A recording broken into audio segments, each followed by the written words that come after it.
Kana iwewe uchiziva kuti uchiri kuenda kuchikoro izvezvi, ndokumbira umbonipawo 2 minutes dzekuteerera this video. Unogona kudarika hako uchitsvaga mavideo ecomedy. Nekuti zvandoda kutaura panapa hazvizvo zvekutsvaga malikes kana kuti mafollowers, asi vakawanda vakazodemba kuti dai vakawana munhu akavaudza mashoko andiri kuda kutaura panapa. Uri kuona iwewo pamunenge muchienda kuchikoro, muchidza pachikoro chimwe chete, muchidzidza muklasi imwe chete, ende muchipfeka mayunifomu akafanana. Pamunenge muri muklasi paipai, either muri 20 or whatever nhamba yamungadaro muri, mikana yamuinayo yekusimuka mulife yakasiyana. Pamunenge muri muklasi paipai, maspring amunonga makatsika achazokubatsirai kuti usimuke mulife akatosiyana by far. Saka nyaya yangu inini iri kuti kudii?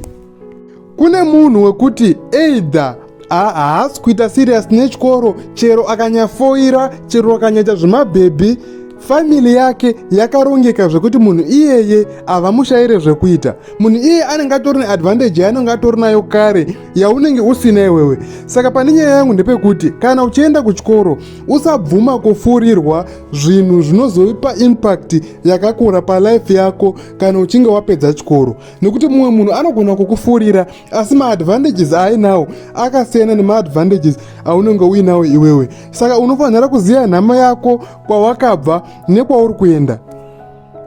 Kuvakomana mune zvinhu zvakawanda zvisina basa zvamunosimbisana kuti chikoro mazuva ano hachina basa, life yava yekuhasela, life yakungoda maconnection, kuverenga hakuna jiri, muchifurirana ende mutori nezvimabusiness ideas zvamunenge muchitaura muri pasi pemiti kumagrounds ebhora kuchikoro. Ini ndango ndigara ndakuudza izvezvi kuti zvinhu zvamunotaura hazvishande ende hazvisi practical.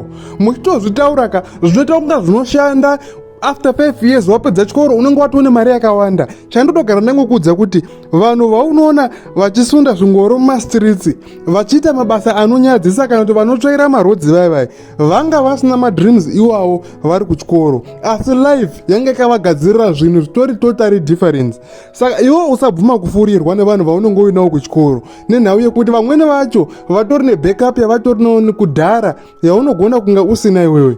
Zvakafanira kusaidhira vasikana kuchikoro munofurirana kuti my body my rules, mwanasikana nakirwa neupenyu, ita zvaunoda, wobva wapuwa nhumbu uchiri kuchikoro, wobva wapuwa chirwere uchiri kuchikoro. Kune vanhu vakatoita chirwere vachiri kuchikoro. Paunozopedza chikoro unozoona kuti unenge uri padisadvantage imweni isingaite.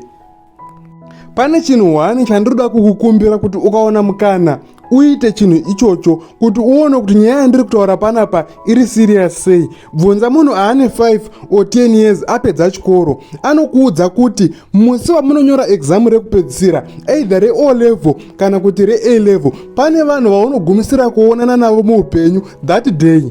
Muchingopedza kunyora maexam ayai, pane vanhu vaunobva wagumisira kuonana navo zuva iroro. Munhu iye munenge muchitobva kumaraini kumwe chete, uchitoziva paanogara, but musi waanopedza kunyora form 4 haufi wakamuona futi. Wazotoita like unosangana naye after 25 years ari kumberi kwelife. Apa munhu iyeye ane zvakawanda zvaaikufurira iwewe, muchiita zvisina basa, muchiita zvemadrugs, muchiita zvechihure. Mazopedza chikoro haufi wakaonana nemunhu iyeye. Saka ini ndinogara ndakuudza kuti tuma business ideas netuma life advice twamunoudzana muri kuchikoro twaitwai hatushandi mureal life. Munonga musati mava neexperience yeupenyu chaiwo zvakawanda munenge muchiita zvekurota nekuonera mumafirimu maafrican movie, but mazopedza chikoro tone zvakana zvataitaura hazvina basa ende hazvina kana dhiri. Pamusoro pezvo vanhu vaikufurira izvozvo unogona kusazoonana navo futi. Saka kana uchiziva kuti uri kuenda kuchikoro, ziva nhamo yako, ziva upenyu hwako, fokasa neupenyu hwako, usafa wakabvuma kufurirwa kuita zvinhu zvine impact inochinja upenyu hwako, nekuti unozodemba mangwana. Zviri nyaya kuti upenyu huome ushayi basa uine maqualifications akakwana pane kufurirwa kutambisa mikana kuchikoro muchiita zvinhu zvisina basa. Chekupedzisira chandava kuda kukuudza chauchazoona kuti ichokwadi after makore akawanda ndechekuti vanhu vakawanda vanopisa kuchikoro vanenge vaine mbiri. Mureal life vanhu ivavo havapisi ende vanodzima. uchaona vanhu vakanyaranyarara vasina kana zita, vasina kana anotombovaziva kuti vari panapa pachikoro. Kune vanhu vekuti kuchikoro vanongouya asi vakanyarara, havazivikanwi. Vanhu ivavo ndo vane mukana wekuzorema muupenyu kana vakangata serious vakafokasa nechikoro. Zvino uchazozviona kuti vanhu vane mbiri vamuri kuda vachiita macrush enyu, uchifurirwa uchirara nevanhu ivavo, vanhu ivavo mbiri yavo inoperera pachikoro. Pavanopinda munyika chaimo ukazomuona after 20 years unomushaya iwewe.